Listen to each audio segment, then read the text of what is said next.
नेपाल के पीएम ओली सर्वदलीय बैठक कर रहे हैं सिंघा दरबार में। गणतंत्र समर्थक दलों की यह बैठक इस वक्त चल रही है। नेपाल में जारी हिंसा को लेकर जो चर्चा है वो पीएम ओली की तरफ से इस सर्वदलीय बैठक में की जा रही है और जो लोग लोकतंत्र चाहते हैं, गणतंत्र चाहते हैं, उन पार्टियों के साथ ये सर्वदलीय बैठक इस वक्त की जा रही है। नेपाल के पीएम ओली आपको बताएं कि नेपाल में जिस तरीके से लगातार स्थितियां हैं, हिंसा का दौर चल रहा है और राजशाही की वापसी की मांग लगातार प्रदर्शनकारी यहां पर कर रहे हैं। हिंदू राष्ट्र की मांग लगातार यहां पर की जा रही है।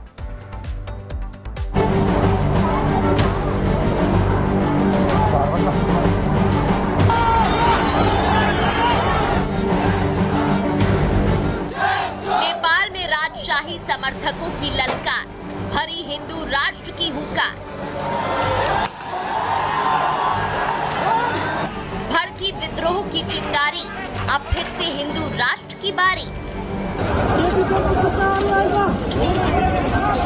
जल उठा नेपाल, काठमांडू में जमकर तोड़फोड़ और बवाल। नेपाल में हिंदू राष्ट्र के नाम पर जमकर संग्राम हो रहा है। राजशाही बहाली और हिंदू राष्ट्र को लेकर समर्थक सड़कों पर उतर चुके हैं। गणतंत्र मुर्दाबाद और राजशाही जिंदाबाद के नारे लग चुके हैं। राजा आओ देश बचाओ की आवाज तेज हो चुकी है। यही वजह है कि 28 मार्च से ही नेपाल बदलाव की आग में चल रहा है और ये मांग अब और भी उग्र हो चुकी है, जिसकी गवाह है काठमांडू की वो तस्वीरें जिसमें गाड़ी और बाइक में आग लगा दी गई थी। पुलिस पर पथराव हुआ था, बिल्डिंग में तोड़फोड़ की गई थी। हालांकि इन तस्वीरों को 2 दिन बीत चुके हैं, लेकिन अभी भी इस प्रदर्शन की गवाही देती ऐसी ही तस्वीरें काठमांडू में मौजूद हैं।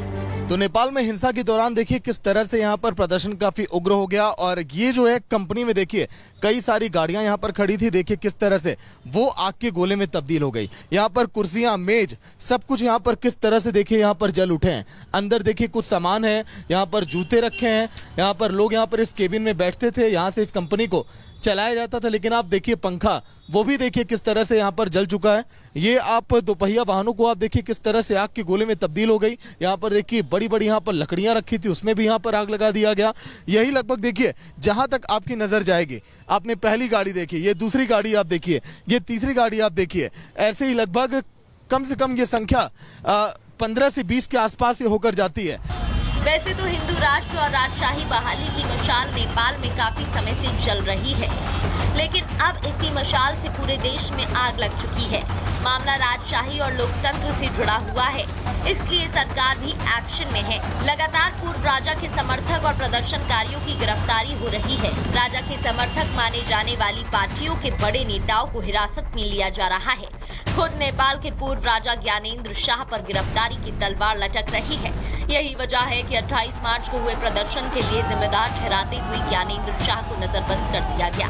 राजा के महल की तरफ जाने वाले रास्तों पर आर्मी की तैनाती कर दी गई। आने जाने वाले लोगों की जांच हो रही है। जगह जगह बनकर बनाकर चप्पे चप्पे पर नजर रखी जा रही है। ये नागार्जुन गेट की ये तस्वीर है। ये रास्ता ऊपर जाता है, महज केवल 100 कदम की दूरी पर यहाँ पर जो राजा है उन्हें नजरबंद किया गया है। यही नहीं, यहाँ पर देखिए सिक्योरिटी पूरी तरह से टाइट अप कर दी गई है। फोर्स आप देख पा रहे हो जो कि नेपाल आर्मी के जवान इस समय चप्पे चप्पे पर तैनात हैं, क्योंकि लोगों को भी उम्मीद है कि राजशाही जो शासन रहा है नेपाल में वो अब वापस आ सकता है। देखिए तस्वीर अगर मैं आपको दिखाऊं, इस पूरी सड़क पर, इस ऊंची पहाड़ी पर काठमांडू के जगह जगह देखिए बंकर बनाए गए हैं। इन बंकरों में लगातार आर्मी के जवान मुस्तैद हैं। अभी फिलहाल देखिए इन लोग का डिप्लॉयमेंट कहीं किया गया है। जगह जगह देखिए लोगों को रोका जा रहा है, उन्हें चेक किया जा रहा है। और यही नहीं, सिक्योरिटी के लिहाज से भी ये जो क्षेत्र है काफी देखिए तनावपूर्ण माना जाता है। यहाँ पर लगातार सेना की तैनाती इसी तरह से की गई है। इतना ही नहीं, प्रदर्शन के दौरान हुई तोड़फोड़ और आगजनी से हुए नुकसान के लिए भी काठमांडू महानगर ने पूर्व राजा ज्ञानेंद्र शाह को नोटिस भेजा है और 7,93,000 रुपए की भरपाई के आदेश दिए। लेकिन सवाल है कि आखिर लोगों ने सड़कों पर उतरकर इतना उग्र प्रदर्शन किया क्यों लोग हिंदू राष्ट्र और राजशाही बहाली की मांग कर रहे हैं? दरअसल नेपाल में बहुदलीय लोकतंत्र लागू होने से राजनीतिक अस्थिरता बढ़ी है। राजशाही खत्म होने के बाद 18 सालों में 13 सरकारें बनी हैं। लोगों का आरोप है कि राजनीतिक पार्टियां भ्रष्टाचार में डूबी हुई हैं। प्रमुख पार्टियों के नेताओं पर भ्रष्टाचार और खराब शासन के आरोप हैं।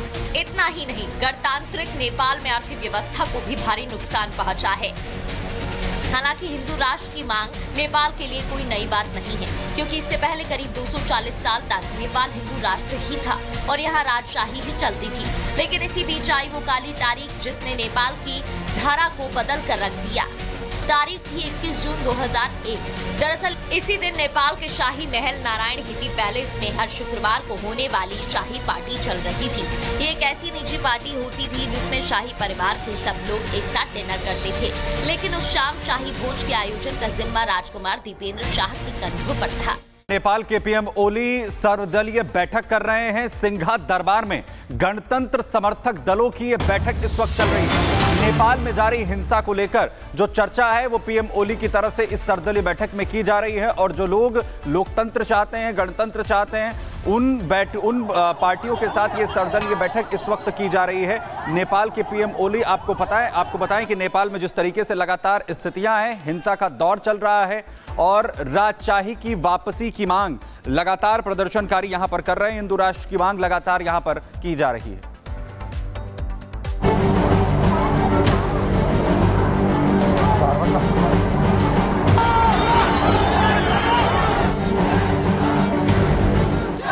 नेपाल में राजशाही समर्थकों की ललकार, भरी हिंदू राष्ट्र की हुक्का। भड़की विद्रोह की चिंगारी, अब फिर से हिंदू राष्ट्र की बारी। जल उठा नेपाल, काठमांडू में जमकर तोड़फोड़ और बवाल। नेपाल में हिंदू राष्ट्र के नाम पर जमकर संग्राम हो रहा है। राजशाही बहाली और हिंदू राष्ट्र को लेकर समर्थक सड़कों पर उतर चुके हैं। गणतंत्र मुर्दाबाद और राजशाही जिंदाबाद के नारे लग चुके हैं। राजा आओ देश बचाओ की आवाज तेज हो चुकी है। यही वजह है कि 28 मार्च से ही नेपाल बदलाव की आग में चल रहा है और ये मांग अब और भी उग्र हो चुकी है, जिसकी गवाह है काठमांडू की वो तस्वीरें जिसमें गाड़ी और बाइक में आग लगा दी गई थी। पुलिस पर पथराव हुआ था, बिल्डिंग में तोड़फोड़ की गई थी। हालांकि इन तस्वीरों को 2 दिन बीत चुके हैं, लेकिन अभी भी इस प्रदर्शन की गवाही देती ऐसी ही तस्वीरें काठमांडू में मौजूद हैं।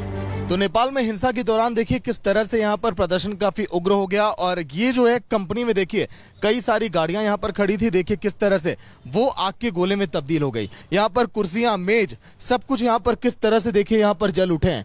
अंदर देखिए कुछ सामान है, यहाँ पर जूते रखे हैं।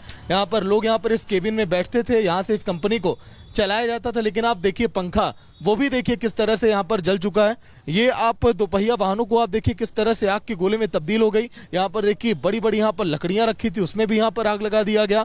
यही लगभग देखिए जहां तक आपकी नजर जाएगी। आपने पहली गाड़ी देखी, ये दूसरी गाड़ी आप देखिए, ये तीसरी गाड़ी आप देखिए। ऐसे ही लगभग कम से कम ये संख्या 15 से 20 के आसपास ये होकर जाती है। वैसे तो हिंदू राष्ट्र और राजशाही बहाली की मशाल नेपाल में काफी समय से जल रही है, लेकिन अब इसी मशाल से पूरे देश में आग लग चुकी है। मामला राजशाही और लोकतंत्र से जुड़ा हुआ है, इसलिए सरकार भी एक्शन में है। लगातार पूर्व राजा के समर्थक और प्रदर्शनकारियों की गिरफ्तारी हो रही है। राजा के समर्थक माने जाने वाली पार्टियों के बड़े नेताओं को हिरासत में लिया जा रहा है। खुद नेपाल के पूर्व राजा ज्ञानेंद्र शाह पर गिरफ्तारी की तलवार लटक रही है। यही वजह है कि 28 मार्च को हुए प्रदर्शन के लिए जिम्मेदार ठहराते हुए ज्ञानेंद्र शाह को नजरबंद कर दिया गया। राजा के महल की तरफ जाने वाले रास्तों पर आर्मी की तैनाती कर दी गई। आने जाने वाले लोगों की जांच हो रही है। जगह जगह बनकर बनाकर चप्पे चप्पे पर नजर रखी जा रही है। ये नागार्जुन गेट की ये तस्वीर है। ये रास्ता ऊपर जाता है, महज केवल 100 कदम की दूरी पर यहाँ पर जो राजा है उन्हें नजरबंद किया गया है। यही नहीं, यहाँ पर देखिए सिक्योरिटी पूरी तरह से टाइट अप कर दी गई है। फोर्स आप देख पा रहे हो जो कि नेपाल आर्मी के जवान इस समय चप्पे चप्पे पर तैनात हैं, क्योंकि लोगों को भी उम्मीद है कि राजशाही जो शासन रहा है नेपाल में वो अब वापस आ सकता है। देखिए तस्वीर अगर मैं आपको दिखाऊं, इस पूरी सड़क पर, इस ऊंची पहाड़ी पर काठमांडू की जगह जगह देखिए बंकर बनाए गए हैं। इन बंकरों में लगातार आर्मी के जवान मुस्तैद हैं। अभी फिलहाल देखिए इन लोग का डिप्लॉयमेंट कहीं किया गया है। जगह जगह देखिए लोगों को रोका जा रहा है, उन्हें चेक किया जा रहा है। और यही नहीं, सिक्योरिटी के लिहाज से भी ये जो क्षेत्र है काफी देखिए तनावपूर्ण माना जाता है। यहाँ पर लगातार सेना की तैनाती इसी तरह से की गई है। इतना ही नहीं, प्रदर्शन के दौरान हुई तोड़फोड़ और आगजनी से हुए नुकसान के लिए भी काठमांडू महानगर ने पूर्व राजा ज्ञानेंद्र शाह को नोटिस भेजा है और 7,93,000 रुपए की भरपाई के आदेश दिए। लेकिन सवाल है कि आखिर लोगों ने सड़कों पर उतरकर इतना उग्र प्रदर्शन किया क्यों लोग हिंदू राष्ट्र और राजशाही बहाली की मांग कर रहे हैं? दरअसल नेपाल में बहुदलीय लोकतंत्र लागू होने से राजनीतिक अस्थिरता बढ़ी है। राजशाही खत्म होने के बाद 18 सालों में 13 सरकारें बनी हैं। लोगों का आरोप है कि राजनीतिक पार्टियां भ्रष्टाचार में डूबी हुई हैं। प्रमुख पार्टियों के नेताओं पर भ्रष्टाचार और खराब शासन के आरोप हैं। इतना ही नहीं, गणतांत्रिक नेपाल में अर्थव्यवस्था को भी भारी नुकसान पहुंचा है। हालांकि हिंदू राष्ट्र की मांग नेपाल के लिए कोई नई बात नहीं है, क्योंकि इससे पहले करीब 240 साल तक नेपाल हिंदू राष्ट्र ही था और यहाँ राजशाही भी चलती थी। लेकिन इसी बीच आई वो काली तारीख जिसने नेपाल की धारा को बदल कर रख दिया। तारीख थी 21 जून 2001। दरअसल इसी दिन नेपाल के शाही महल नारायण हिटी पैलेस में हर शुक्रवार को होने वाली शाही पार्टी चल रही थी। ये एक ऐसी निजी पार्टी होती थी जिसमें शाही परिवार के सब लोग एक साथ डिनर करते थे। लेकिन उस शाम शाही भोज के आयोजन का जिम्मा